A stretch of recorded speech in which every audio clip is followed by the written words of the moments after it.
Hello everyone, welcome to Jacoby's Library. I'm Zach the Winter Warlock, here of course with Storm Gaming Alliance, reading you another story from my collection of Jacoby's stories from the Adventures of Jacoby, my Skyrim Let's Play. Be sure to check that out. Today's story is known simply when you pick it up as Frontier and Conquest. As you can see, it has a little bit of a longer title, but yeah, it's actually pretty cool. Goes over the expansion of Nords in the Merithic era, well, I guess Proto-Nords as they call them, the Atmorans, Ysgramor's folks, and how they spread into Skyrim and found the Nedic people, the humans that were living amongst elves at the time, and kind of their expansion, Ysgramor's, the Atmorans expansion, through Skyrim into Cyrodiil, Hammerfell, stuff like that. It's pretty short and concise. I really like sort of this brief history. But yeah, without further ado, Frontier and Conquest. Frontier, Conquest, and Accommodation. A social history of Cyrodiil. Historians often portray the human settlement of Tamriel as a straightforward process of military expansion of the Nords of Skyrim. In fact, human settlers occupied nearly every corner of Tamriel before Skyrim was even founded.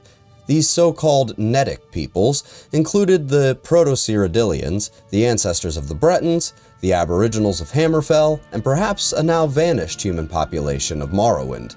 Strictly speaking, the Nords are simply another of these Nedic peoples, the only one that failed to find a method of peaceful accommodation with the elves who already occupied Tamriel. Ysgramor was certainly not the first human settler in Tamriel. In fact, in fleeing civil war in Atmora, as the Song of Return states, Ysgramor was following a long tradition of migration from Atmora. Tamriel had served as a safety valve for Atmora for centuries before Ysgramor's arrival. Malcontents, dissidents, rebels, landless younger sons, and all made the difficult crossing from Atmora to the new world of Tamriel. New archaeological excavations date the earliest human settlements in Hammerfell, High Rock, and Cyrodiil at Merithic era 800 to 1000, centuries earlier than Ysgramor, even assuming that the 12 Nord kings prior to Harold were actual historical figures. The Nedic peoples were a minority in a land of elves and had no choice but to live peacefully with the Elder race. In High Rock, Hammerfell, Cyrodiil, and possibly Morrowind, they did just that, and the Nedic peoples flourished and expanded over the last centuries of the Merithic era. Only in Skyrim did this accommodation break down, an event recorded in the Song of Return. Perhaps, being close to reinforcements from Atmora, the Proto-Nords did not feel it necessary to submit to the authority of the Skyrim elves.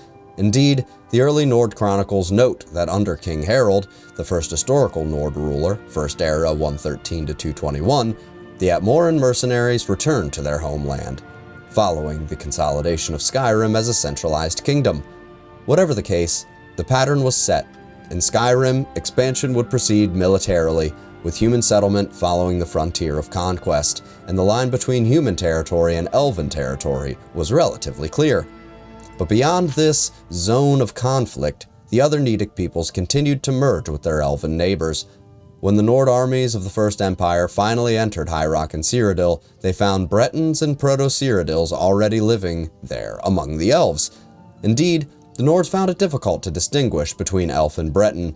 The two races had already intermingled to such a degree. The arrival of the Nords' armies upset the balance of power between the Nedic peoples and the elves. Although the Nords' expansion into High Rock and Cyrodiil was relatively brief, less than 2 centuries, the result was decisive. From then on, power in those regions shifted from the elves to the humans.